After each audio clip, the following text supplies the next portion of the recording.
Македонците се повеќе го ценат животот, односно се решаваат да го осигураат. Овој сегмент во првите 6 месеци од годинава имал раст од 22%, а лани дури од 40%. Сепак најголем дел од пазарот останува непокриен. Само 15.000 граѓани имаат животна полиса. Зошто решивте да се осигурате? Па гледам се осигурува 90% од населението и ми е одлужено да се осигураме. Да, ама не сум се осигурила. Па добро, сигурно сум размислил, меѓутоа животниот стандард не го дозволува тоа. Парите не се толков проблем колку што е недостатокот на свест и на информации, велат осигурителите. Боримо се у свим државама кои се изашле из колективи. Во сите држави кои излегува од колективистичкиот комунистички систем, се бориме граѓаните да сватат дека мора да го променат своето гледање на староста.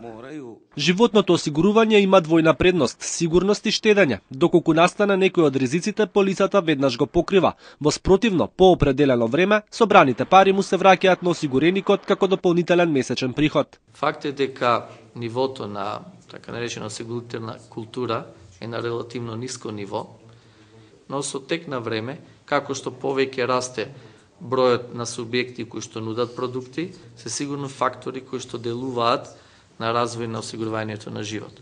И банките сакаат парче од колачот. Дел од нив во соработка со осигурителите почнуваат да нудат кредитно животно осигурување. Во случај на смрт или работна неспособност, компанијата го презема враќањето на долгот кон банката. Овозможува посигурна иднина, го заштитува семејството од оптоварување со долгови во наследство.